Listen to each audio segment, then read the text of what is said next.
Good morning. Good morning. Good morning. Come on in the room. Come on in the room. As you come in, just share and tag and share. And I greatly appreciate it. Just tag somebody, just tag about 2 or 3 people and tell them to come on in the room. Come on in the room really, really quick.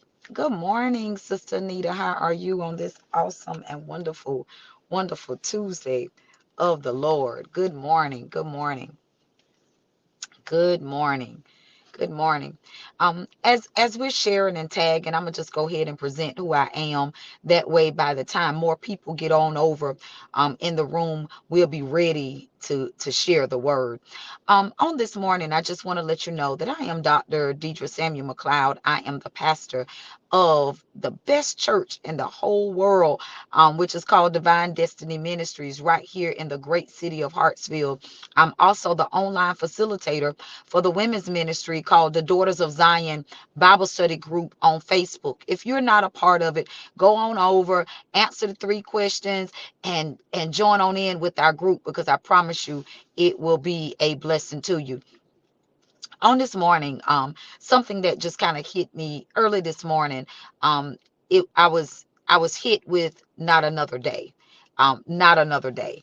On this morning, as we begin to move over into 2026, that I want us to realize that we have to keep reminding ourselves. We got to keep speaking over our lives. We got to keep telling ourselves that not another day, that we're gonna go through anything that we put up with last year and the year before and so forth, that we got to keep reminding ourselves that not another day. Because if not, the enemy will continue with the same tactics that he has already used on you before, to keep making you doubt yourself, keep making you want to quit, keep making you want to throw in the towel, keep making you believe that you're not able to accomplish your dreams, keep making you feel like that you will never be who God already said that you will be, simply because he used the same tactics over and over and over again. And oftentimes, more than likely, the more that people speak something in your ear, the more likely that you will believe it. And the enemy knows that he can tell you something, he already planted the seed, and that you already grab a hold of it and you believe it. Because if not, you will already be walking in the things that God has already spoken over your life by now. I started reading over something this morning, and I started reading about when the Lord was speaking to Jeremiah, and he said that he said, I knitted you together in your mother's womb. Um, but still, Jeremiah was still saying that he was too young. Jeremiah was still bringing up all the reasons of why he couldn't accomplish the thing that God created him for. And it hit me like a ton of bricks, that God was saying, I created you for this. I created you for the very moment that you're in right now. I created you for the opportunities that are waiting on you. I created you to accomplish everything that I said that you can do. That I already knew that I already knew all of your shortcomings. I already knew all the things that you thought that you would not be able to do. I already knew all of that, but God still said that I knitted you together. In other words, God was saying that everything that you telling me don't even matter to me, because I made you. Everything that I created you for, I already knew that you'll be able to accomplish it, because I knitted you together. And so therefore, why are you not doing it? So on today, I want us to start saying, not another day. I'm not sure if y'all can hear me or not. I'm not able to see the comments or anything, but not another day. Not another day. Here we are in 2026, and some of us are still saying the same stuff. Some of us are still literally giving the same excuse. Some of us still showing up for everybody else except for ourselves. Some of us show up late for everything for us, but we don't show up late for nothing for nobody else. Um, we believe in other people more than we believe in ourselves.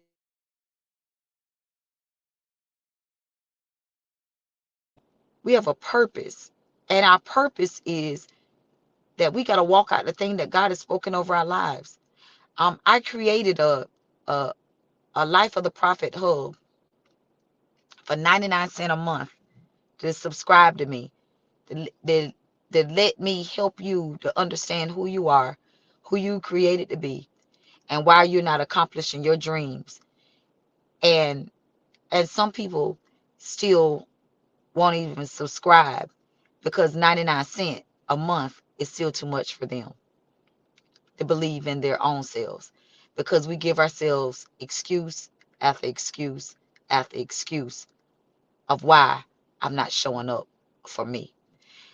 Most of the time we want somebody to just give us something and just tell it to us. Just do it for us. Just show it. Just show it to me. And sometimes the thing that we fight against the most is the thing that God has actually called us forth to walk in the greatest. I was just reading even about Hannah this morning. If Hannah would have quit because Panana was picking at her, if Hannah would have quit and thrown in the towel and said that she's not going to do it because somebody was laughing at her, because somebody was picking at her, because somebody was saying that you haven't birthed anything yet,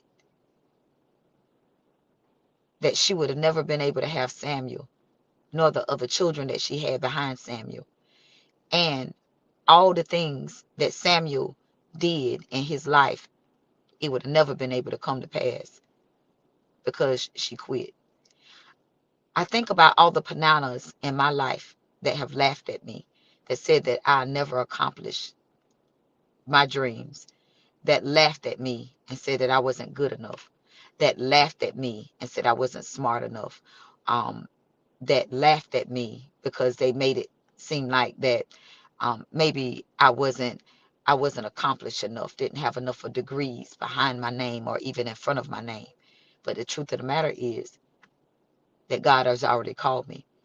When God called Moses, he already knew that Moses had a stuttering problem. He already knew that. But he knitted Moses together in his mother's womb because something was greater before him. Something was greater in him than his stuttering. And that is to walk out his purpose. Sometimes we look at ourselves and say, I can't preach like them. I can't teach like them. I I don't have the capability to prophesy like them. I don't do hair like them. I can't cook like them. I can't clean like them. And all alone, God is saying, I know that. I didn't create you to be like them. There's a purpose. There's a purpose or a reason that I didn't give you what they have. It's because the path that I call you down to walk, that you did you didn't need it. Only thing you needed to do was walk in the thing that God has spoken over you and do it. Why I say not another day? Because some of us, we do every year New Year's resolution and say that mm, um, this year I'm gonna work out more. This year I'm gonna save more money. This year I'm gonna go to school. This year I'm not gonna quit school. This year I'm gonna do this, and we name up all of this stuff. But the truth of the matter is, it's not that we can't accomplish it. It's that we keep allowing the same devil that fought us in all the years before to keep whispering in our ears and making us feel like that we can't do it. So I say to you on today, say to yourself, not another day. Not another day that I will allow the enemy to stop me. Not another day, because he have come. He have come to steal, kill, and to destroy. But God has come that we might have life and have it more abundantly. The abundant life that you've been believing for is on the other side of the lies that you've been believing, that the enemy has spoken in your ear. When I look back over now and I think about all that I have accomplished, sometimes I have to pat my own self on the back and encourage my own self, because sometimes it's the small steps that we have to congratulate ourselves on. instead of waiting on all the big moments. The big moments, the big opportunities will come. But you got to believe in yourself enough to first take the first step. You got to believe in yourself. Your gift will make room for you and take you before a great man. But how can a gift take you before a great man if you don't even use the gift? I received an email. I received an email from somebody. As a matter of fact, they just messaged me right before I even got on, reminding me about what they needed for me to do, because they believed in me. They saw my gift. They saw my calling. They saw the thing that I was operating in. And they said, I want to use you. Why? Because I was working my gift. Don't know them. Never heard of them. Don't know nothing about them. But they knew about me because I decided to work my gift. Is my gift for everybody? Absolutely not. You might not be for everybody, but you are for somebody. When I look back where the Lord has brought me from, I can truly say the Lord has brought me a mighty long way. And you got to look at your own life and say the same thing. How long are you going to continue to sit down on your gift? How long are you going to continue to say that I can't do it? I watched the church this week, how we've torn apart Dr. Carey, how we belittled her, stepped on her, walked over her because of a dress. Because of a dress. And I was thinking about it while I was making my bed up this morning. And I said, God, I remember that was me. I remember when I first got saved, and that how broke me down, because people was so on my neck about how I wore my hair, how I dressed, what I looked like, all of that stuff, and how it made me feel, that if they would have just came to me with love and kindness, because the Bible said through love and kindness that he drawed us. And sometimes people don't want to use their gift because we're so caught up on what they look like more than what they carry. What I found is the more I built my relationship with God,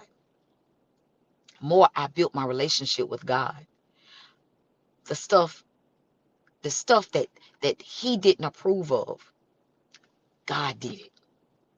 God took those things away from me. No, because when I started changing for people to fit in the category that they were putting me in, I was not happy with me.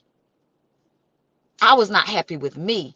I wasn't happy with how I looked. I wasn't happy with how I felt about me, because I started thinking that I had to be like how they were telling me that I needed to be.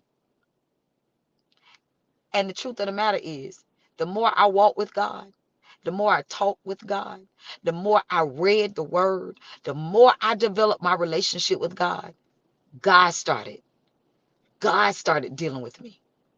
And no longer did I feel comfortable wearing what I wore to church.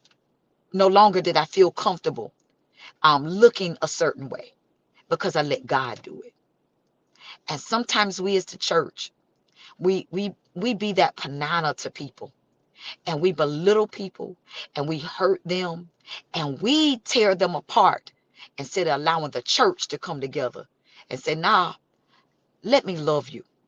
Let me love on you enough until you want to take it off. Let me love on you enough till you don't want it no more. Let me love on you enough till you will say that, nah, I'm convicted that I'll take it off. That I won't live the homosexual lifestyle that I was living before. I wanna not wanna be it no more. Because then I realized that relationship matters. Because I'm in covenant relationship with God. And how he see me will turn around and make me see myself how God see me. And then I want to shed off the things Shed off the things that he's not pleased with, so that my gift now can be used, that somebody else will want to receive it. I have class this morning, so I gotta go. But I just wanted to share that with you. I might pop back on because um, there's a lot more that I need to share, that I want to share, that I just don't have an opportunity to do it right now. And I started feeling a little rushed. Um, but share and tag and share, and I'll see you back another time. I love you guys. I am Dr. Deidre Samuel McLeod, the pastor of Divine Destiny Ministries. Hey, we in this thing together, not another day.